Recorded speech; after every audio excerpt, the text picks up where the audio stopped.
President Donald Trump continues to take on the scourge of wokeness by demanding that museums stop talking about how bad slavery was.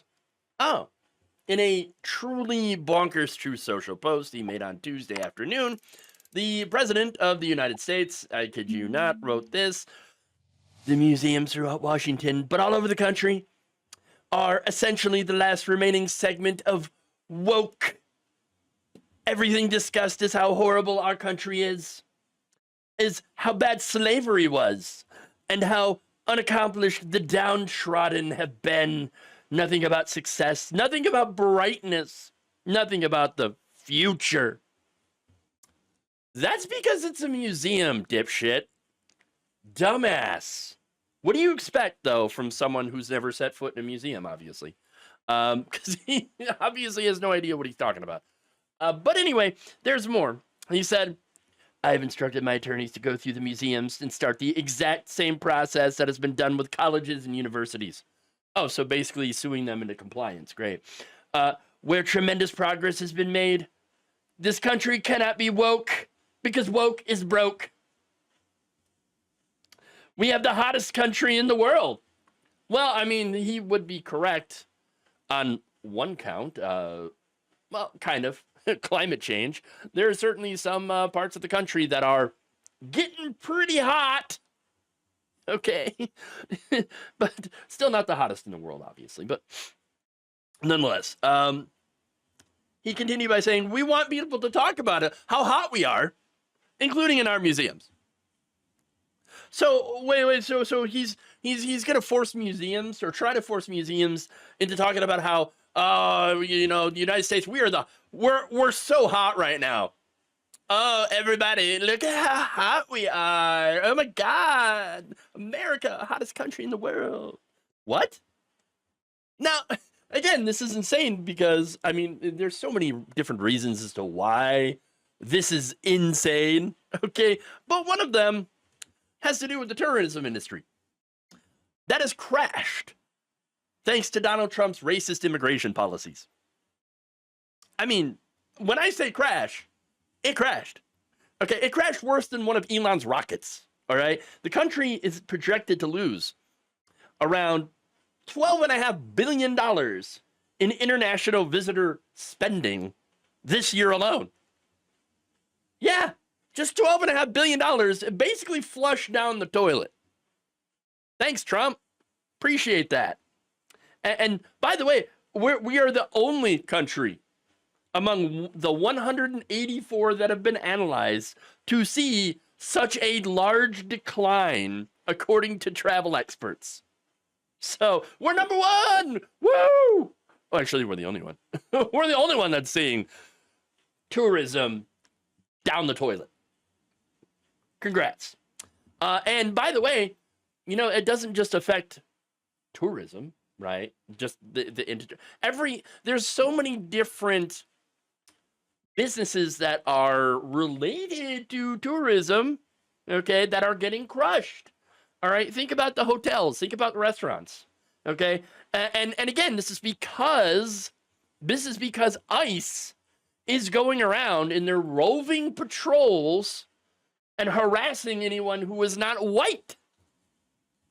Which brings me, of course, to Trump's slavery comments.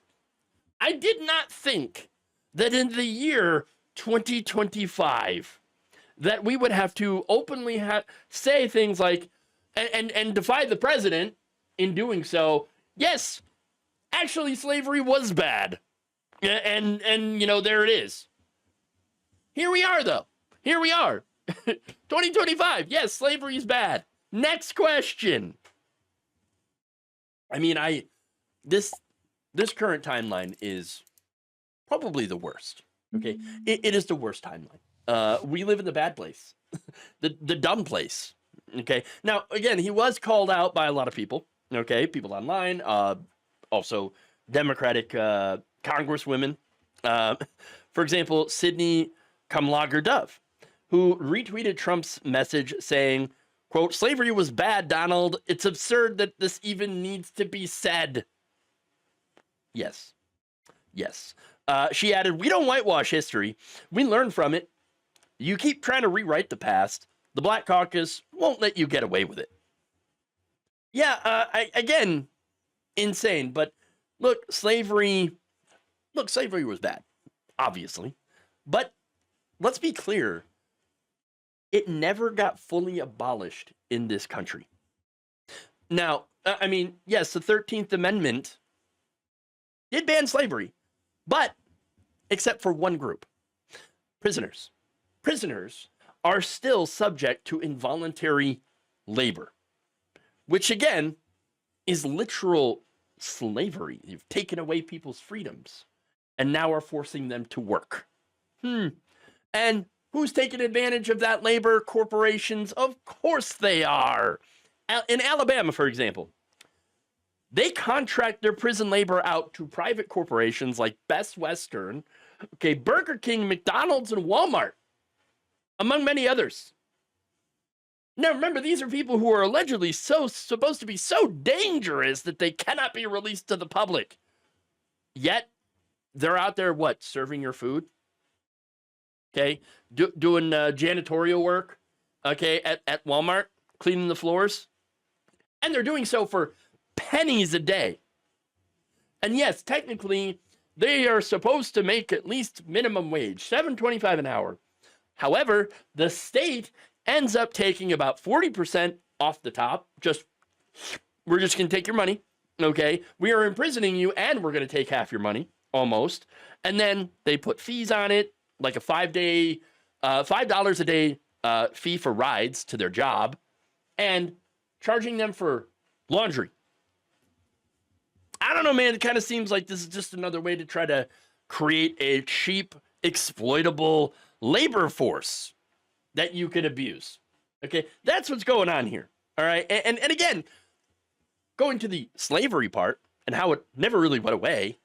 You know who makes up the majority of these workers? African Americans. They comprise a disproportionately large number of people who have been incarcerated in this country. Land of the free. And yet we're incarcerating way more people, about a quarter of the world's population. All right. In our prisons. So that's what's going on. Slavery did not end. It just changed form in order to benefit the corporations instead of the plantation owners. And I think that's a really important thing to point out, because now the government is currently going after immigrants. Immigrants who, by the way, do not have criminal histories. They've expanded that, and they are now arresting immigrants off the streets and putting them into concentration camps, prison camps. It's not a stretch to believe that some of these people who have been incarcerated will end up having to work. I mean, immigrants do a large share of labor in this country anyway. And so it wouldn't be a stretch to see that expanded. And look, he's not going to stop with just immigrants. People like him never do. They never just stop with those people. Once you can justify slavery in any context, which we have already, and he doesn't want to talk about it, gee, I wonder why. It's not a leap.